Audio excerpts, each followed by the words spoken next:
Dear friends, I'm Alexander Bard, and I'm a philosopher, and I've written 6 books together with my colleague John Söderqvist, and we're about to pursue our 7th book project.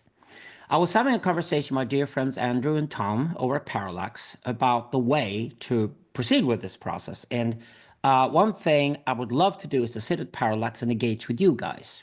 So what we decided to do was that I'm going to do an initial course towards the topic of the book, which is Zufism, Sufism with a Z, like in Zen meets Zufism.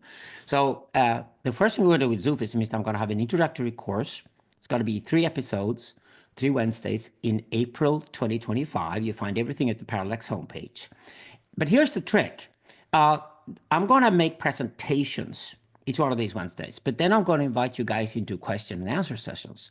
And honestly, if you guys come up with ideas, it's just like if I read a book and I want to borrow that idea from that book, I just credit the book, I put it a footnote or something like that.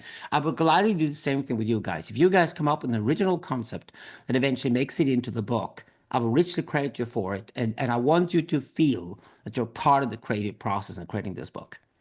So why Sufism? Well, it's along the Silk Road we find it. We find all the origins we're looking for. It's along the Silk Road and the trade routes of history we find the origins of religion, of theology, of philosophy, of spirituality, and how we define them. And we're going to look into those things. And the way we're going to do is we're going to split it into 3 different oppositions, dialectical oppositions. One is the difference between religion and philosophy in themselves. And where did spirituality become organized religion? How did organized religion eventually develop into different forms of philosophy? How did that go about? Why did that happen? Those are questions we're interested in. Another set of questions is what is the esoteric and what is the exoteric? So what is the inner world, often nonverbal? Where the universal occurs all of a sudden, when people can understand each other, you have different backgrounds, come from different cultures, and suddenly they make sense because in esoteric realm. And then the necessary exoteric realm, which is the society outside and how it's organized and the kind of dogmas or stories or whatever that society needs to be kept together. What does it mean to be exoteric? What does it mean to be esoteric? And from this also follows the very interesting question, how does this apply to aesthetics? For example, why do we take such a big interest in minimalism? For example, you go into a Zen temple and you find a Zen rock garden, it's all minimalist.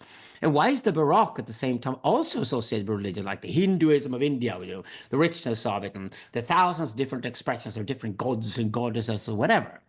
And as you know, when you come to Asia and do Eastern philosophy, India is the psychosis of Asia, and Japan is the neurosis of Asia. So why not have those 2 endpoints in our Zufism studies, Japan and India? And in between that, the rich traditions of Persia, Tibet, China, Korea, added to the larger picture.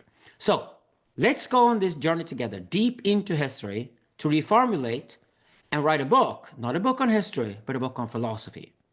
And I want you guys to take part in it. So check this out at Parallax, join the course. But look, I'm looking forward to a really interesting, interactive question and answer session every time.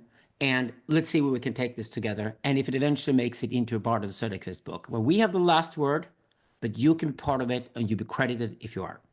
Thank you.